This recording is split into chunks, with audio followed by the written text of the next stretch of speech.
Welcome to the Prepped and Polished podcast, the podcast that empowers you to take control of your education.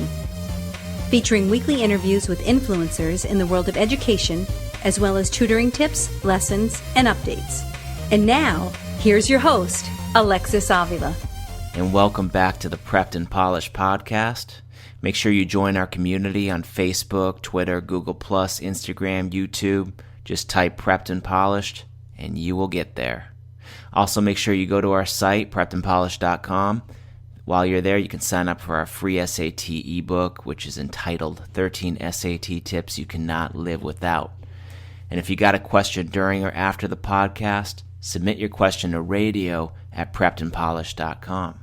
Today's guest is Julie Lythcott-Haims. Julie is ex-dean of freshmen at Stanford and writer of How to Raise an Adult, Break Free from the Overparenting Trap, and Prepare Your Kid for Success. Julie's work has appeared on TEDx Talks and in the Chicago Tribune, Forbes, the New York Times, Time.com, and Huffington Post. On today's show, Julie, a.k.a. Dean Julie, talks about how helicopter parenting has influenced today's children. You're going to learn the 4 types of parenting styles and which one is the best. You're going to learn 3 ways on how to stop overparenting. You're going to learn a ton. This is a must-listen for parents and students. Julie, thanks for coming on the Prepped and Polished podcast. How are you today? I'm well, Alexis. Thanks so much for having me. Awesome. Can you share with us a bit about your background, perhaps focus on a few key life moments that brings you with us today as a leading voice in the movement to get parents to chill out and stop overparenting so much? That should have been the subtitle for my book, Chill Out.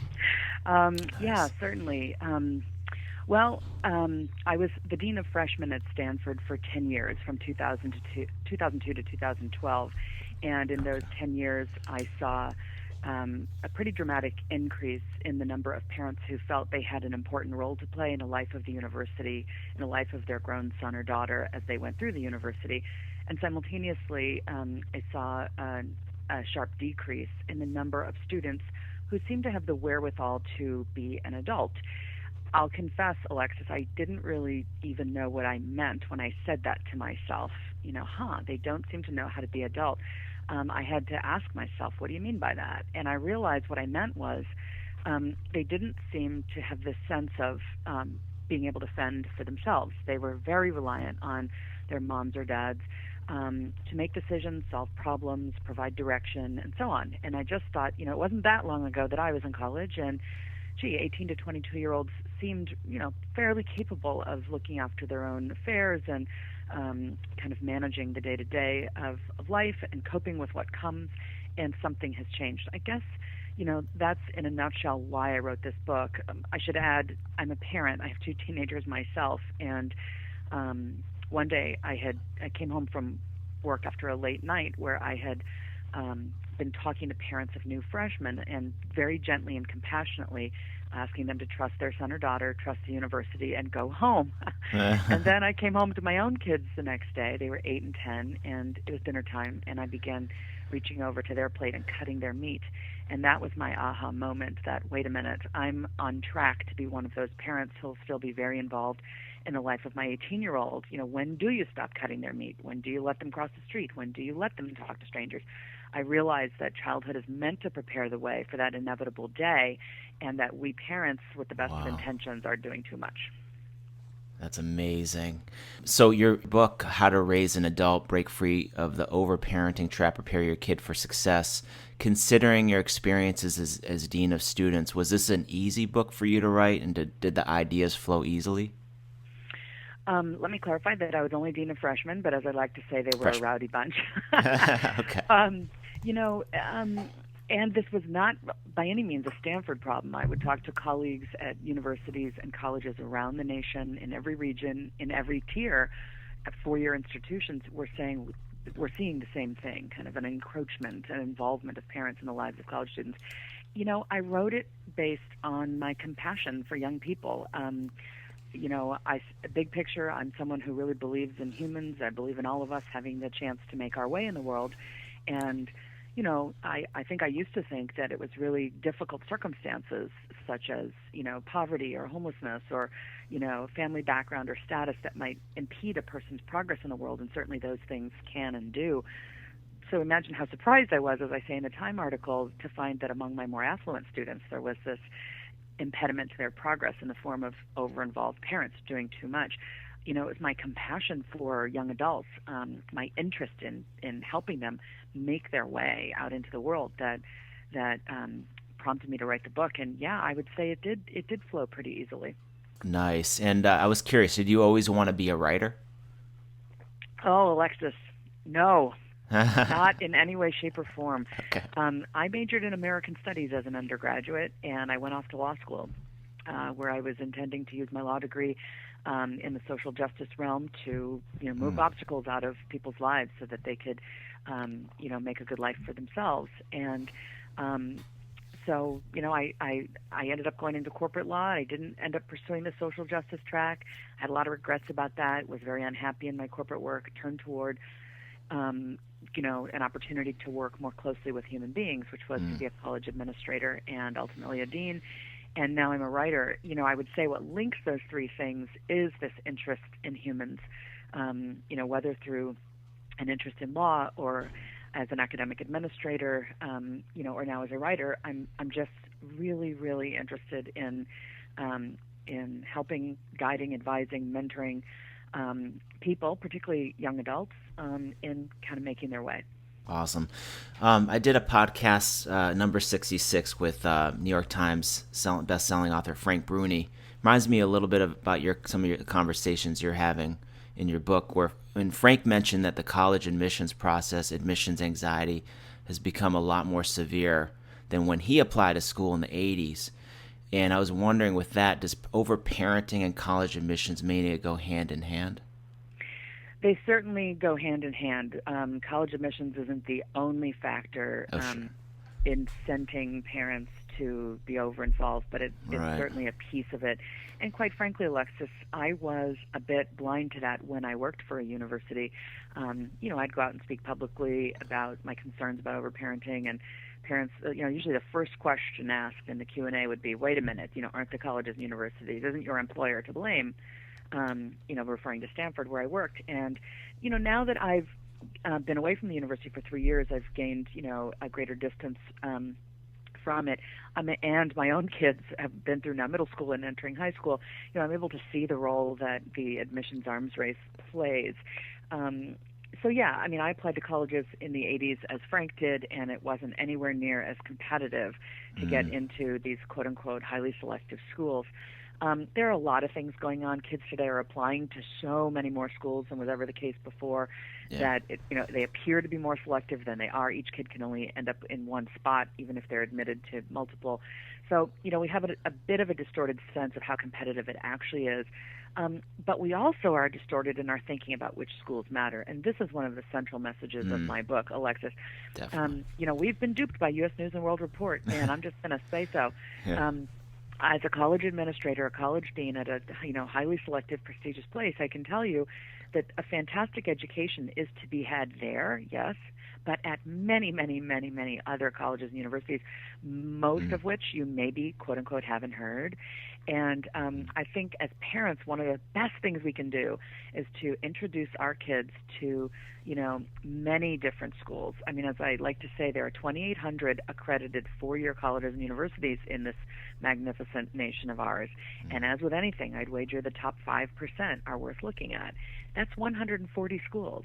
If we can just pull our blinders back and allow ourselves and our kids to explore schools that maybe our neighbors haven't heard of or the person down the street isn't talking about, have the courage, to really investigate some other places and discover, wow, there's a fantastic education to be had there.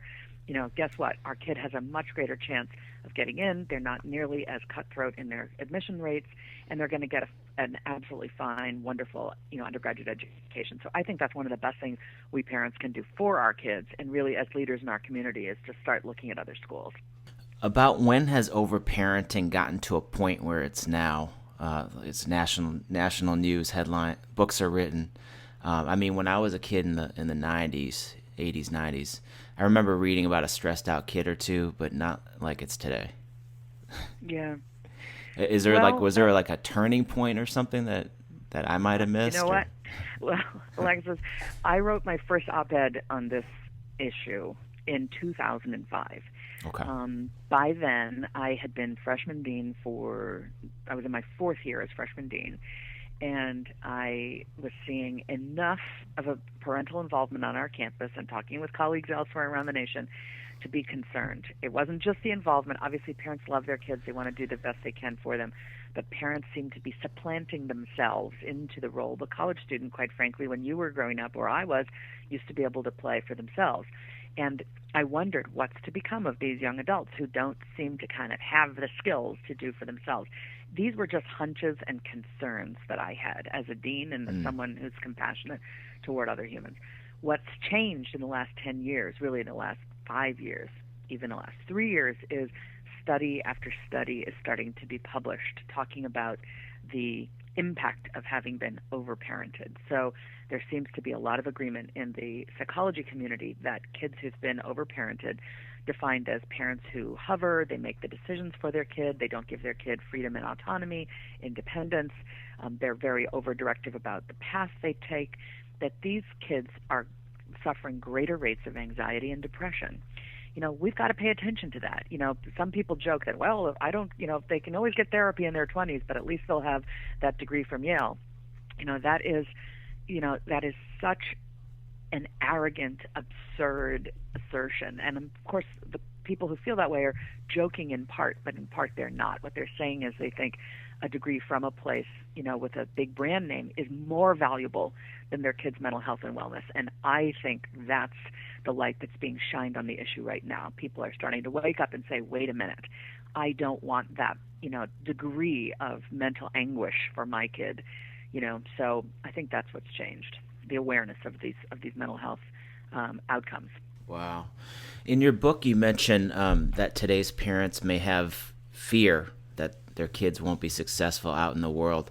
I was wondering, how come our parents' didn't have that fear and threw us out in the trenches? Well, I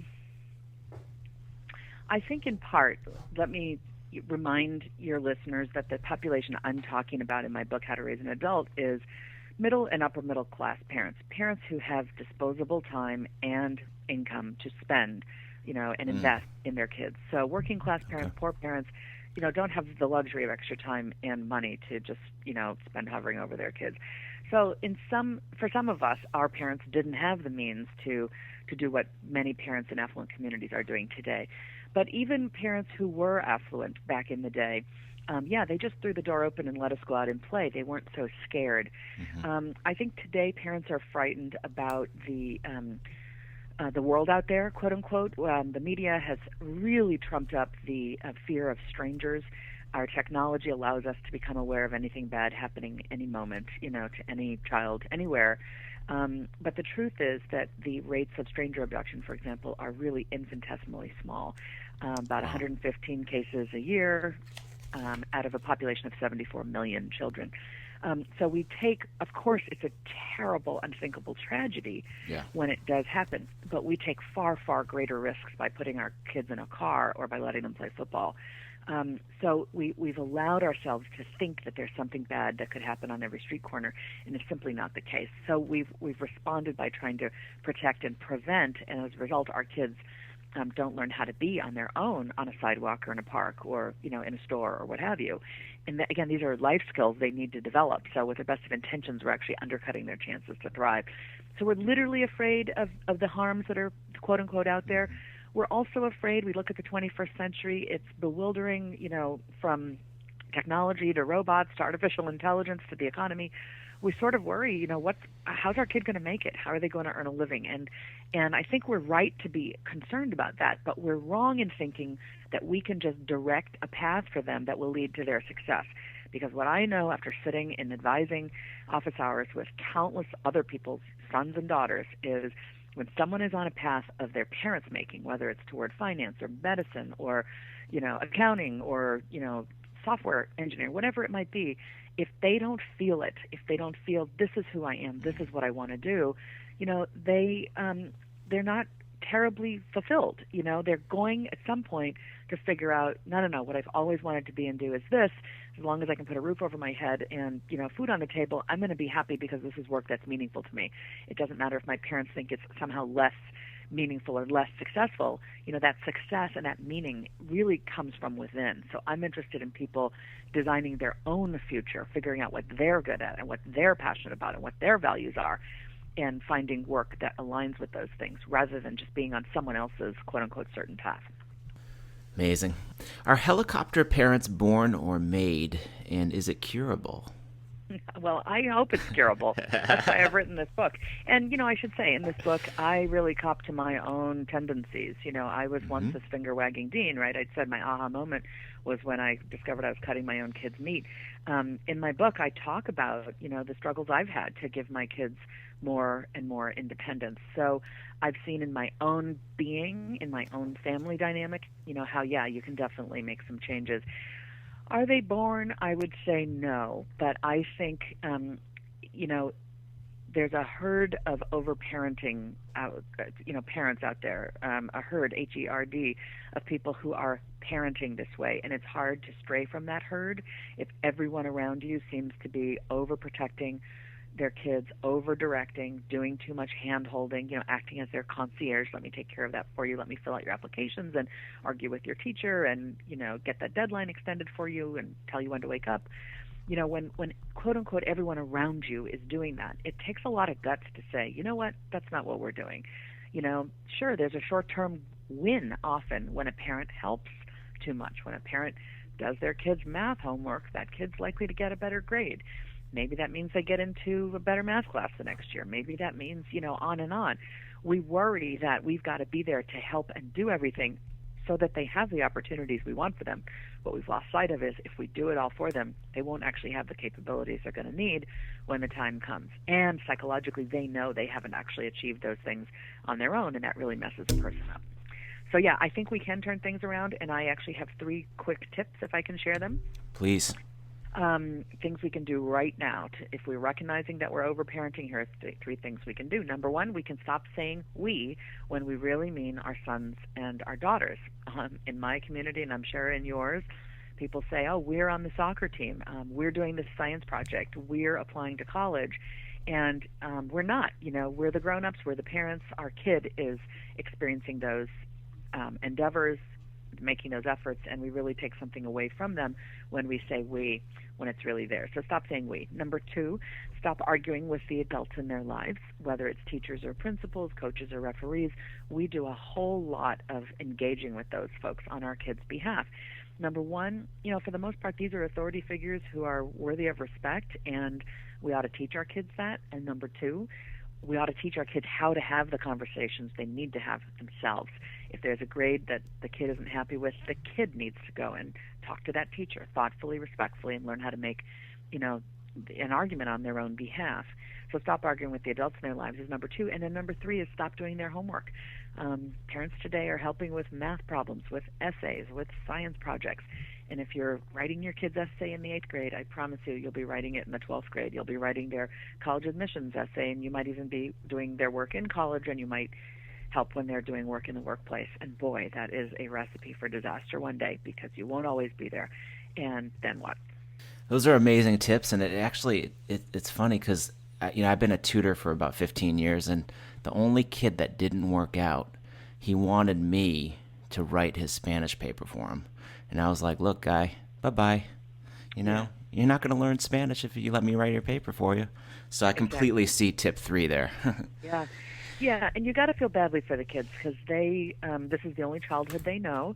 And, if a parent has been very involved and brought a heavy hand to activities and homework and so on, they have learned to count on adults to do a lot of the heavy lifting for them. Yeah. And so, Absolutely. it's on us to stop doing that, lovingly, to say to our kids, look, our job as parents is to put ourselves out of a job and raise you to be independent. And we adore you and love you, but we got to know you've got it and can fend for yourself, and maybe you'll raise your own kid one day.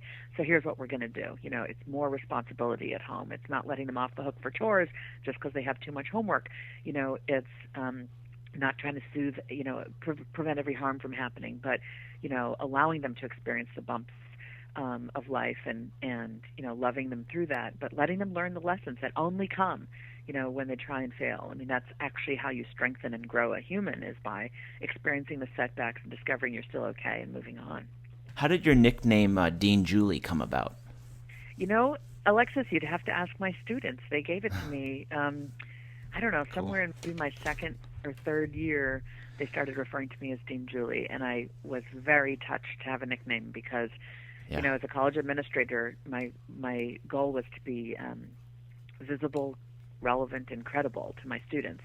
I knew they wouldn't come, and I wouldn't be able to give them the advice I was very interested in giving them if they didn't think I was credible and visible and relevant. So that nickname was a sign that maybe I was, and it was something I cherished. Amazing. What does good parenting look like to you? I mean, and you don't have to be perfect to be good. So. Oh, heck no. Yeah. I think too many of us are caught up in this kind of surge to be perfect at parenting, and I think the fact that we even call it parenting is problematic. It used to be called child rearing, but now we've put ourselves at the center of it. There are 4 types of parenting agreed upon by sociologists and psychologists who study these things. There's the authoritarian type, which is high demands of a kid and not at all responsive to the kid's needs or feelings or experience. There's the negligent type, which is no demands and not at all responsive. There's the permissive/indulgent type, which is no demands but highly responsive. These are the parents that give their kids everything and don't set any expectations. Yeah. No, but we really don't want to be any of those 3. What we want to be is in the 4th quadrant, which is called authoritative, which is sort of this combination of authoritarian and permissive, if you think about it linguistically. Authoritative parents are both highly demanding. We have high expectations of our kids, and we're highly responsive. So we listen to them, we take an interest in them, they know that we care about them. So, that's what we're all supposed to be aiming for, is the authoritative parent. In terms of the practicalities of what's missing in childhood today when we overparent, again, which I define as overprotecting, overdirecting, or doing too much hand-holding, what's missing is, this sort of freedom to grow and develop. And in my book, I outline, through a set of chapters, another way of parenting, and I talk about giving them unstructured time. I mean, free play is how a kid learns to use their creativity and their imagination. It's how they flex those muscles, and that's how they develop the skills that they're going to need to have in the workplace. That's going to ask them to think outside the box and figure out a solution to a problem that's not obvious. Kids today are leading what I call the checklisted childhood, where everything is laid out and planned according to a parent's sense of what will lead to success. Well, a kid raised with a checklist is going to be bewildered when they get out in the world of work and discover there is no checklist, and they've got to figure things out. So the free unstructured time is essential. Life skills, the things kids must do for themselves, just around looking after the self, food, clothing, cleaning up, those kinds of things are not naturally being taught through childhood anymore. Teach them how to think for themselves. We parents do a great job of telling kids what we think, telling them the right answer, kind of putting it into their mouths like a mother bird, right. And then they just chew it up and they digest it. They're not learning, and then they sort of spit it back out. So the sort of memorize and regurgitate approach to schooling, for example, might mean they do okay on a test the next day, but they don't learn anything. They don't learn to think. Prepare them for hard work. They need a work ethic if they're going to thrive out in the workplace, if they're going to be useful to other humans. They've got to know how to take the initiative, roll up their sleeves, offer to help, Normalize struggle. Kids today lack grit and resilience because, parents have smoothed the path, and we've done it with the most loving of intentions, not realizing that, we're sort of raising them with thin skin instead of helping to develop a toughness in them. Have a wider mindset about college, as we said at the front end of the show. Don't be so obsessed with a small band of schools that seems to be admitting between 5 and 10% of the applicants. Sure, if you get in, great. It's like winning a lottery. If you want to go there and you got in, great. But there are so many other schools worthy of your attention. There's a great list called Colleges That Change Lives, which is a set of 40 small liberal arts colleges that provide an excellent education and a really wonderful residential community where terrific learning happens, just as one example of a source other than U.S. News and World Report. So those are the things that I talk to parents about. Fantastic. And any advice for teens who are kind of stuck with an overbearing parent? So without having to run away, is there anything they can do to empower themselves and break free? Well, yeah, what a great question. In my book, chapter 20 is called Listen to Them, and I profile 3 young adults, one of whom basically stood up to her mother, who was a very prominent judge in New England, actually, and said, "Mom, I'm going to do my own college applications." And that mother I talk about the mother in the book, I talk about the daughter, I've interviewed them both, they're lovely people, and the daughter was adamant, I'm going to do this myself. My friends have handlers, my friends have, coaches, I'm going to do this myself. And she took a real pride in that. And she confessed to me she feared she might end up cutting off her nose to spite her face. What if I don't get into college? Even though I can say I did it myself, I didn't get in. Well, of course, that didn't happen. She did it herself. She was admitted to wonderful schools. She went, and she's now, third year at Harvard Law School. She went to a college called Barnard in New York, and her mom was a bit disgruntled because many of the mom's friends hadn't heard of Barnard. Right. And this is a classic example of, what do you mean you haven't heard of Barnard? It's an amazing school. Who could poo-poo that wonderful option, Barnard? But it was one of those brand name things. Everybody was talking about other schools, not Barnard. So the mom had a bit of a struggle in feeling proud of that, but she quickly got over it. And the daughter was just thrilled to have done the work herself. And so I think for a kid who wants to shake off the overparenting, it's, start with love and respect. Your parents want to know that they can trust you. They're worried that if they don't hover, that you're going to screw it up somehow. And what you've got to do is really demonstrate with your behavior, that you're not going to screw it up. And so you got to look them in the eye, I would say, and say, Mom, Dad, whomever, I love you. I know you love me. It's time for me to be more independent. It's not going to be long before I'm out of the house. I really want, to really try to do this for myself. Trust me, I'll come to you if I have questions. I always want your advice, but, please, I've really got to do this for myself. I mean, if a kid can speak that maturely to a parent, I think that in and of itself is going to impress the parent. Oh, definitely. And how can we get in touch with you and get your book? Oh, terrific. Well, I've got a website, which is howtoraiseanadult.com. Okay. And on the website, you can find all kinds of goodies, I think at least. You can buy my book. There's a short trailer for the book on there, a little video trailer of the book, which I think is cool. There's a social ticker where you can see what's happening right now at our hashtag Raising Adults, or on our Twitter feed, which is at Raise an Adult, or on our Facebook, which is How to Raise an Adult. So you can keep up with social. You can obviously go to Twitter. You can go to Facebook and join us there. The piece that I'm most excited about on the website is a segment called Your Stories. And this is where you get to submit your own story of how you've overcome an overparenting tendency, how you've shifted things, changed things up.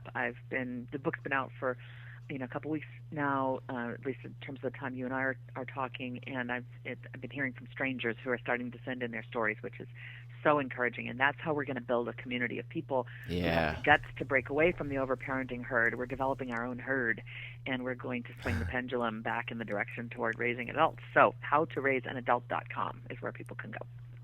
All right, awesome. And any teens listening to us today, any pearls of wisdom before they cross that bridge to college and young adulthood? Absolutely.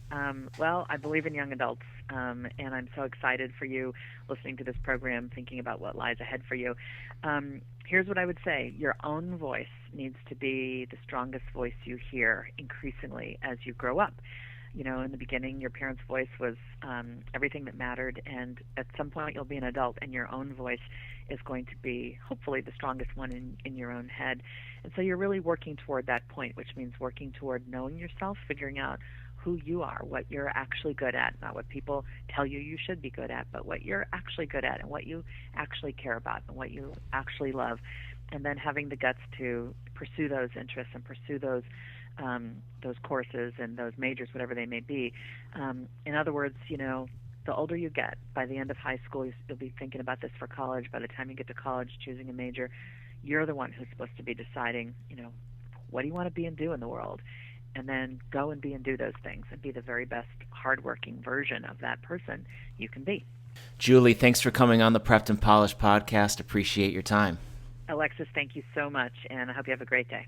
This wraps up our show today with Julie Lythcott-Haims. Make sure you go to www.howtoraiseanadult.com, howtoraiseanadult.com, and pick up a copy of Julie's amazing book, How to Raise an Adult, Break Free of the Overparenting Trap and Prepare Your Kid for Success. And for another related conversation, make sure to go back to episode number 22. It was my interview with David McCullough, whose commencement video to high school seniors about how you are not that special went viral on YouTube. He gives great pearls of wisdoms on how to raise successful adults. And of course, check out episode 66. That was another amazing talk about how overparenting gets in the way of a child's college search. Check out number 66, my podcast with New York Times best-selling author Frank Bruni. And to access this podcast and all the podcasts, go to preppedandpolished.com/podcast. And just be on the lookout for our next podcast episode, number 85. It'll be our next tutoring tips episode. Thank you for joining us on the Prepped and Polished podcast. Now go out there and take control of your education. You've been listening to the Prepped and Polished podcast. For more information, check out preppedandpolished.com. Also, you can follow us on Facebook and Twitter. Thanks for listening. Class dismissed.